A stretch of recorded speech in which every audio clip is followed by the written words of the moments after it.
Now, I've said all that. Pastors, how have we wronged street evangelists? And I'll just say this at the get-go. If you sometimes fantasize about the day that some zealous street evangelist or abortion clinic worker leaves your church because they're a constant pain in your neck, you do not have the heart of a shepherd towards them, and you need to repent. If you think, man, I just wish they would leave. I'm tired of hearing all this stuff about abortion. I'm tired of hearing all about this stuff about evangelism. I just wish they would leave. I've been to enough pastors' fellowships. I've heard things. Thank you. You need to examine that. If that's your heart towards them, you wish that they would leave, you have a problem. I would encourage you to acknowledge the street ministry is vital. It was mentioned last night. Acknowledge it like you would acknowledge any other ministry. I was involved in a church for a while as a street evangelist.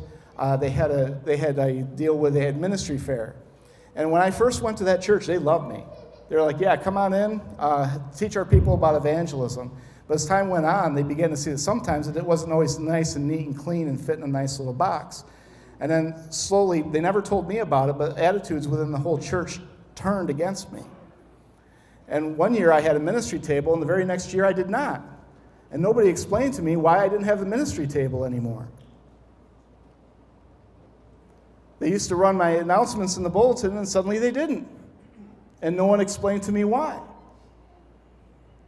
And I was hurt. And I began to get bitter about that place. Acknowledge it as vital. Give the ministry the same exposure that you give other ministries. And occasionally drop by their venue of ministry to pray with and minister with them. Just show up once in a while. Just stop in. And look, if you can't get excited about that, what are you doing in the ministry? I mean, you want your people to be sharing the gospel, no? You want your people to be standing up for righteousness, no? You want that. So go out there and stand next to them. You say, I don't feel comfortable doing what they do. Don't do it. Stand there and pray with them. Ask them, how is it going today? What has happened out here today? And they'll share with you the joys, and you'll see the heartaches. But you know what? If you do these simple things, you're likely to keep them in your church and keep them happy. We're not really asking for a lot. We just want some Christian concern, right? Don't we? For what's going on. We want people to be we have a basic human need to be wanted and loved. That's basic. Doing these things will do that, Pastor. Just come alongside them, pray with them, minister with them. Give financially once in a while to help them with tracts, Bibles, gas expenses, at least once in a while. If you do not do some of these things, they will be hurt. They will look for another church. You don't know where they'll land. If they're bitter enough, you don't know how far they'll go to try to get back at you by doing something weird. And they'll become nomads that are accountable to no one. And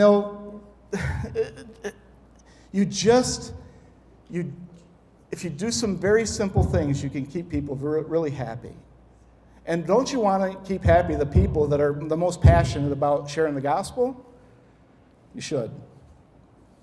All right, so having said all that, Pastor, if you're not urgent about abortion, based on this text, you really should repent. Because the text says, going back to verse 9, thou shalt not kill. We have a responsibility to love our unborn neighbors. They are the other. They're different from us because we can't see them. They're in the mother's womb. We can know a lot more with science now, but we just don't see them all the time. So there's this thing that happens that somehow we tend to start thinking of them as less than human, even though we call ourselves pro-life and even though we say we want to end abortion. And when we do that, when we somehow start thinking of them as in any way, and even a small way, less than us, we have fallen into the pro-choice trap. Yeah.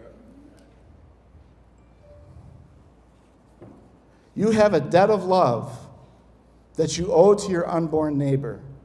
They are the easiest to love among us. They are among the most innocent among us, and they are the weakest among us. You have a debt of love to them.